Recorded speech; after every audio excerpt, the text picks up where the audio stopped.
Chapter 7, July 2nd. Mom drove Johnny to baseball camp today. She came back really excited because she found a gas station near Liberty that was selling 5 gallons of gas at a time for $75. That's more than it costs here. But the stations here are down to a 2-gallon maximum, and Mom said it was worth the extra money to get so much gas at once. One of the things I don't ask Mom is how much longer her cash is going to last. Then again, the only thing left to spend it on is gas, so I guess it doesn't much matter. The temperature was near 100, and we haven't had electricity for the past 3 days.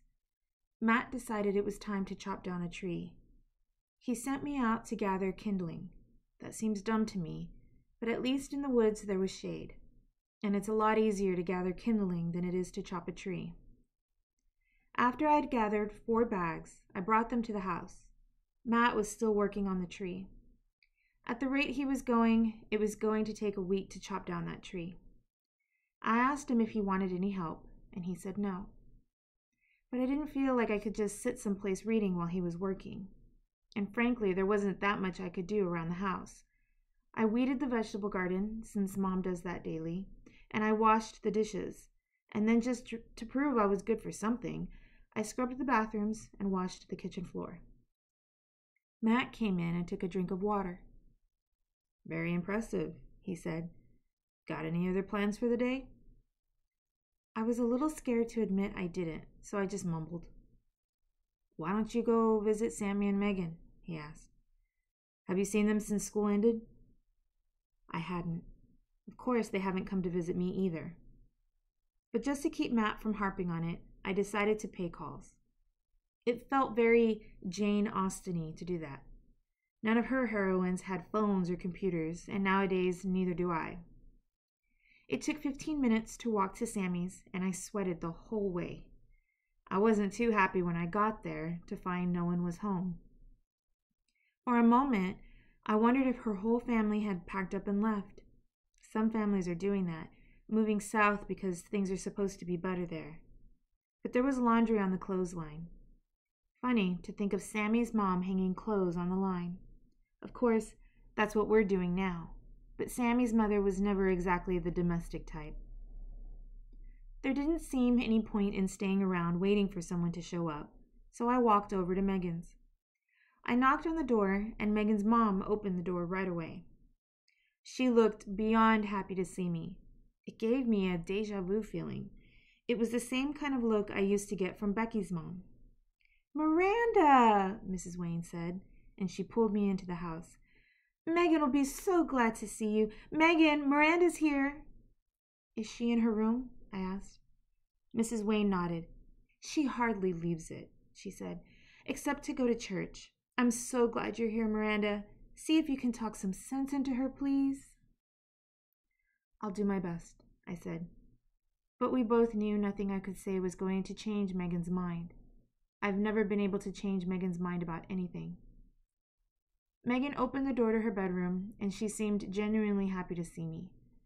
I checked her out carefully. She's lost some weight, but not as much as I'd been afraid. What did scare me, though, was how she glowed. She positively radiated inner joy. No way that makes sense these days. "How are you?" she asked, and she seemed genuinely interested in everything I told her. And I told her most everything, about how Dan and I were seeing each other almost every day, and how Johnny was on his way to camp, and how Matt was chopping a tree. I didn't tell her about what food we still had because you don't talk about that anymore. Once we finished with me, I asked her how she was. If anything, she got even more radiant. She was practically radioactive. "Oh, Miranda," she said, "if only you could know the true happiness I'm feeling." "I'm glad you're happy," I said, although frankly I thought she was crazy, and as bad as things are, I'm still not glad when people are crazy. "You could be happy too if you only embraced God," she said. "Admit your sins, cast out Satan, and offer your heart to God." "You getting to church much?" I asked. Megan had listened to me rattle on about Dan, The least I could do is listen to her rattle on about Reverend Marshall. I go every day, Megan replied. Mom knows I go every morning, but she gets angry at me if I don't come back by afternoon. And I don't want Mom to be angry because I want to see her in heaven. Sometimes, though, at night when she's asleep, I slip out and go back. No matter when I go, the Reverend is there. He's praying day and night for all us sinners. Somehow I doubt he's praying for me. And if he is, I'm not sure I want him to. But at least if Megan was going to church, she was getting out of the house. Still, some questions had to be asked. So are you eating anymore? I asked. Funny how any more can mean two different things. I eat, Miranda, Megan said, and she smiled at me like I was an idiot child. It would be suicide if I stopped eating altogether. It's not God's will that anyone should commit suicide. Glad to hear it, I said. She gave me a look of such pity I had to turn my face away. You're like how I was, she said, after Becky died. It's a funny thing. We were all so close to Becky, Megan and Sammy and I, but we hardly talk about her after she died. That's when we started going our separate ways, like Becky, and even her illness was the glue that held us together. What about her? I asked. I wondered if Megan dreamed about Becky like I do, 3 or 4 times a week lately. I was so angry, Megan said. Angry at God? How could he let someone like Becky die? With so many awful people in the world, why was it Becky had to be the one to die? I actually hated God. I hated everyone and everything, and I even hated God. I tried to remember what Megan had been like. It was a little over a year ago, so it shouldn't have been too hard. But that whole time was so awful. Becky had been sick for so long, and then it looked like the treatments were working, and then out of nowhere, she died anyways. Mom was scared for me, Megan said, and Reverend Marshall had just started preaching here, so she took me to see him. I screamed at him. How could God do that to Becky? How could he do that to me? I thought Reverend Marshall would tell me to go home and I'd understand when I was older, but he didn't. He said we could never truly understand God's will. We have to trust God, have faith in him, and follow the rules God gave us without ever understanding him. The Lord is my shepherd, Miranda. Once Reverend Marshall made me understand that, all my doubts and all my anger went away. God has his own reasons for what we're suffering. Maybe when we're in heaven we'll understand, but until then, all we can do is pray for his forgiveness and obey his will. But his will can't be for you to starve to death, I said. Why not? She asked. His will was for Becky to die. Death can be a blessing, Miranda. Think how much suffering Becky's been spared. But you can't pray to die, I said. I pray to accept God's will without any doubts, she replied. I pray to be worthy of his love. I pray for eternal life in heaven. I pray for you, Miranda, and Mom and Dad, and even for Dad's other family. And I pray, as Reverend Marshall says we should, for the souls of all the poor sinners, that they should see the light and be spared the eternal flames of hell. Thank you, I said, for lack of anything better to say. Megan stared at me with pity. I know you're not a believer, she said, and I see the unhappiness in your eyes. Can you say you're happy, Miranda? Can you say you're at peace with the world? No, of course not, I said, but I don't think I should be. Why should I be happy when there isn't enough food and people are getting sick and I can't even turn on the air conditioning? Megan laughed. All of that is so unimportant, she said. This life is no more than the blink of an eye compared to life everlasting. Pray with me, Miranda. The only thing that's keeping me from true happiness is knowing that people I love aren't saved. Well, no one says you can be happy about everything, I said. I know I should be glad for you, Megan, but frankly, I think you're crazy. And if Reverend Marshall is making you this way, I think he's evil. This life, this everyday existence, is the one gift we're given. To throw it away, to want to be dead, to me, that's the sin. The Megan who used to be my best friend would have argued with me, and then we would have laughed. This Megan got down on her knees and began to pray. When I got home, I went back into the woods and got 3 more bags of kindling. Maybe I'll end up in the eternal flames of hell, like Megan says, but until that happens, I intend to stay warm from the flames of a wood stove. July 3rd. After supper tonight, Mom said, "I was thinking about this on the drive home yesterday. How would you feel if we cut back to 2 meals a day?" I think even Matt was startled because he didn't say sure right away. "Which 2?" I asked, like it would matter. "We definitely keep eating supper," Mom said. "It's important for us to have 1 meal together, but we could decide every day if we wanted breakfast or lunch. I know I'd skip breakfast. I've never been much of a breakfast person." "I skip lunch sometimes at school," Matt said. "It wouldn't be that big a deal for me to skip it." "Of course, it's voluntary," Mom said. "We're nowhere near running out of food, but I thought while Johnny is away, maybe we could all do with a little less." I pictured Johnny on the farm, eating eggs and drinking milk, and for a second, I really hated him. "It's fine, Mom," I said. "I'll skip a meal. I'll live." I wonder what it's going to be like with Dad and Lisa. I'm starting to develop real fantasies about Springfield. I picture a kitchen full of food, a working refrigerator, farmers markets with fresh produce and eggs and pies and cookies and chocolate fudge. I imagine air conditioning and TV and internet and 80-degree weather and indoor pools and no mosquitoes. I'll settle for any one of those things. Well, any one of those things and fudge. July 4th. Happy Independence Day. Ha! Horton kept us up all night wailing in front of Johnny's bedroom door. He's gotten very sulky and only ate half of his food yesterday, and Mom didn't even have to ask him to. No electricity for the past 3 days. The temperature has been hovering around 100 degrees, and it doesn't much get cooler at night. I dreamed heaven was an ice palace, cold and white and beckoning. I skipped breakfast today, and I was hungry when I went swimming. I'll try skipping lunch tomorrow. All the time I spent with Dan, not enough, and Emily was there practically on top of us the entire time.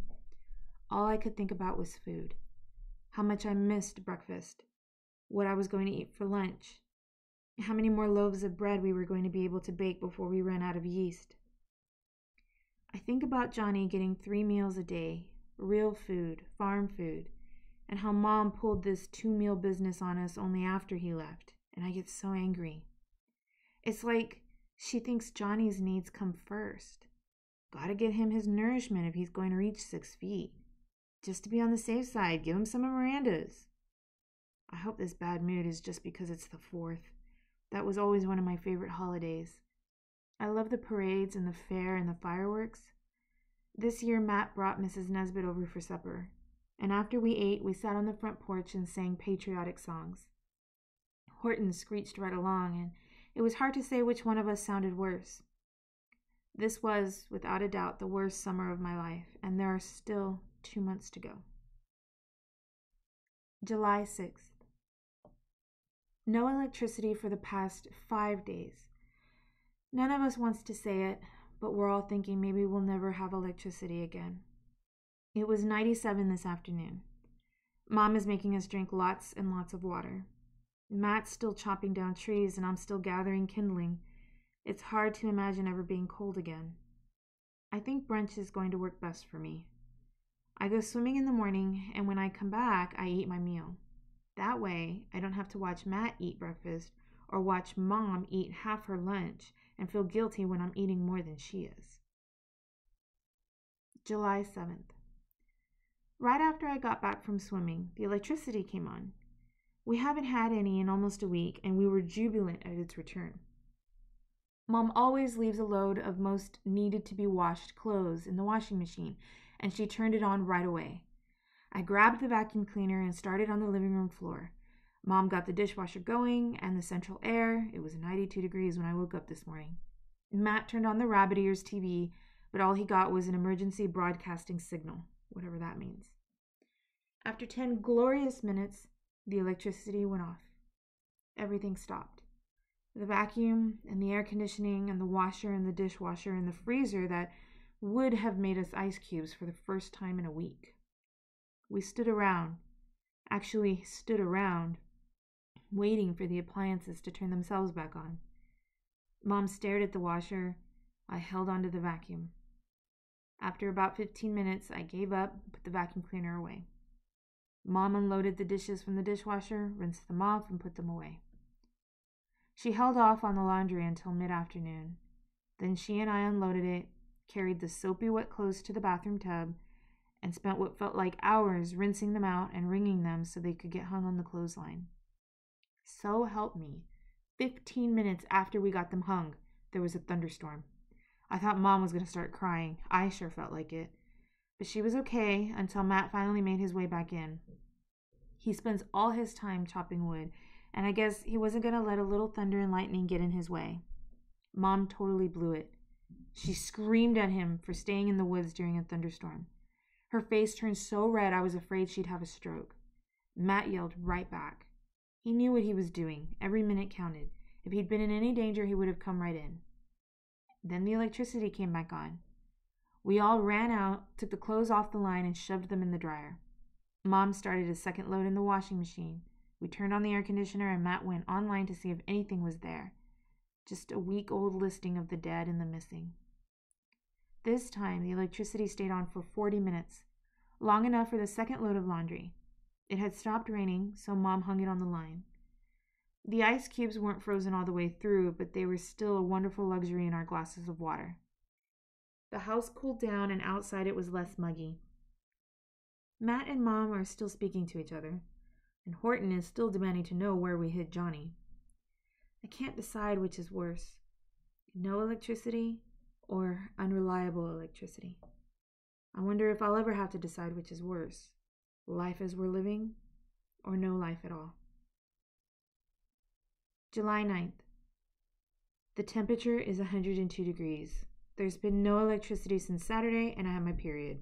I would kill for a chocolate chip ice cream cone. July 10th. Here's the funny thing about the world coming to an end. Once it gets going, it doesn't seem to stop. I woke up this morning and immediately sensed that things were different. It's hard to explain. It was cooler than it has been, which is good, but the sky was this weird gray color.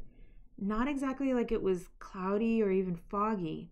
More like someone had pulled a translucent gray shade over the blue sky. I went downstairs to the kitchen because I could hear Mom and Matt talking.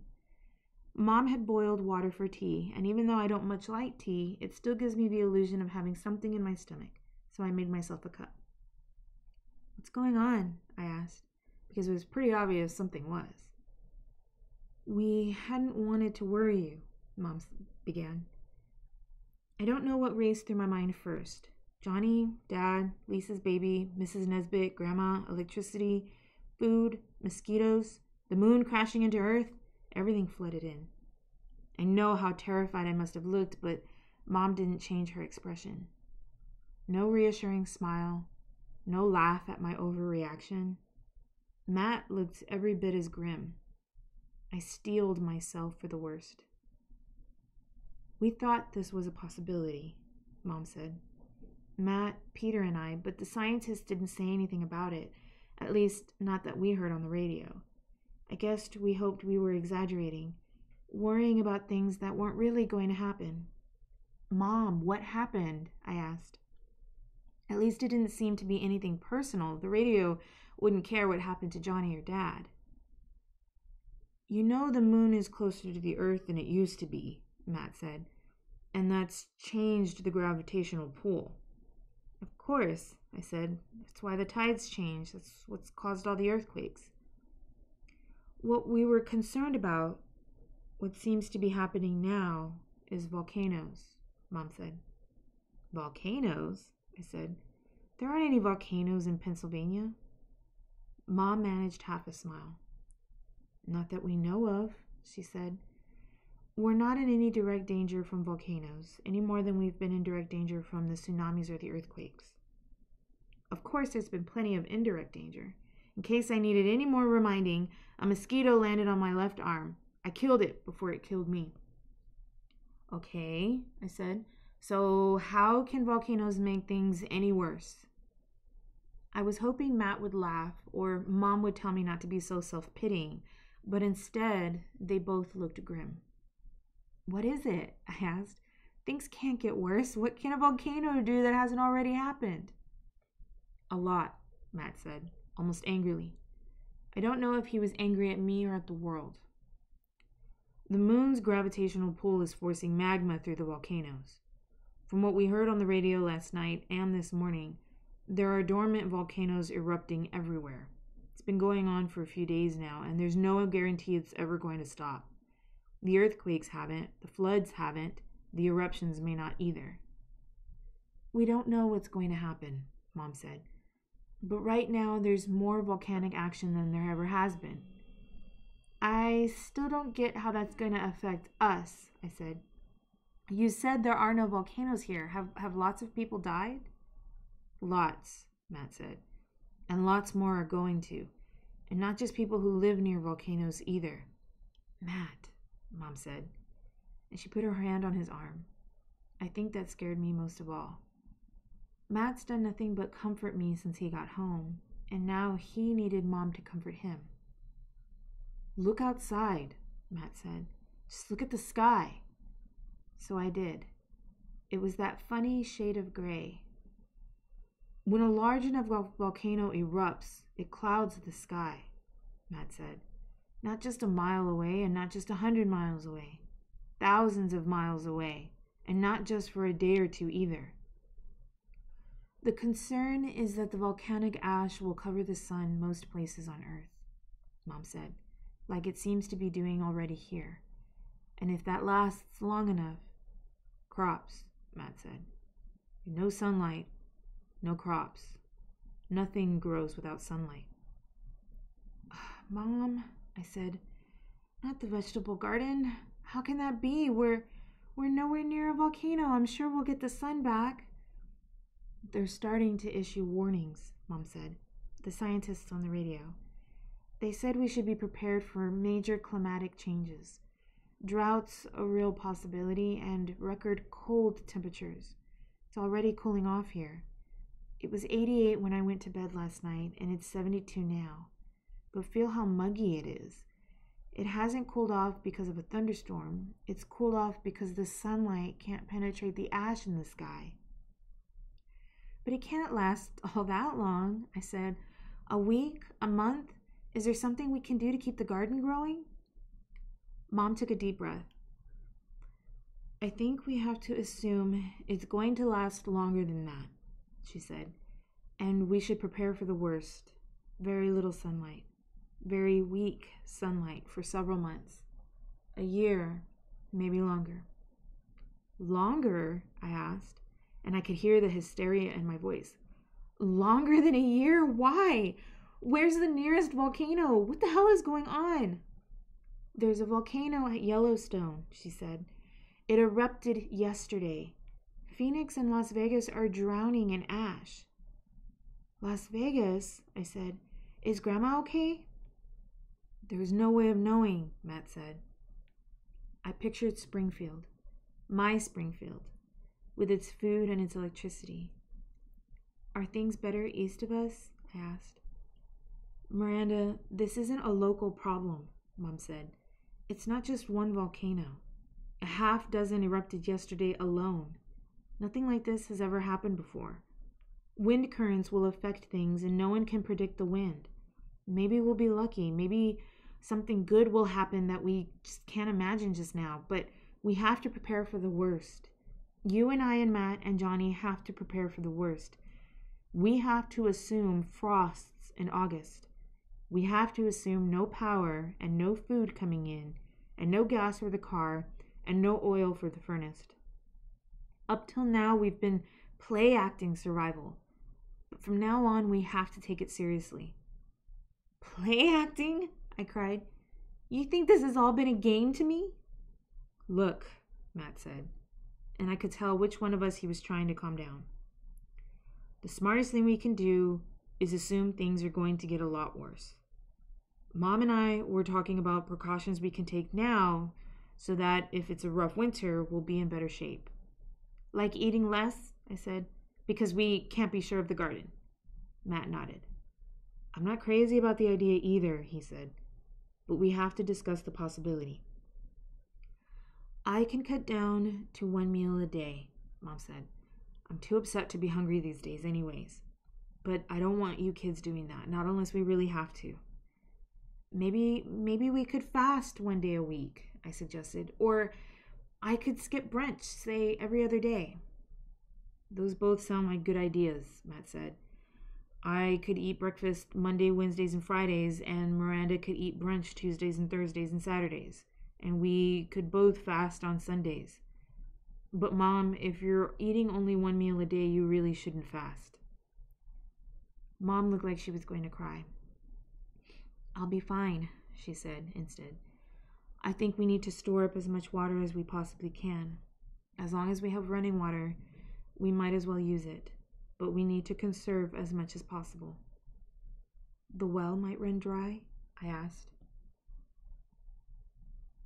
It's a possibility, Matt said. Any water we don't use now could come in handy 6 months from now. I'm also concerned whatever rain we get will be polluted, Mom said. We should boil our drinking water from now on. We've never had any problems with our well water, but if the air is badly polluted, we shouldn't take chances. What about the pond? I asked. I can keep swimming, can't I? I think so, Mom said, for the time being. Of course, if the temperature really plummets, it might get too cold. It's July, I said. How cold can it get? That's what we don't know, Matt said, but I guess we're going to find out. Just to prove everybody wrong, Matt, Mom, and all the scientists, I went swimming this morning. Only 2 other people showed up, and none of us stayed very long.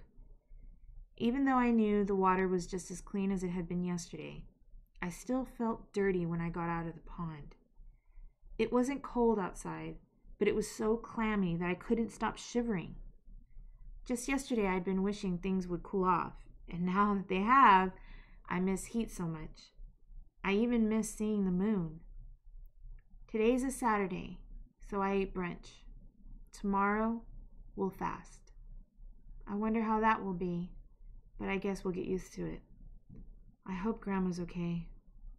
I guess the lists of the dead are about to get a lot longer.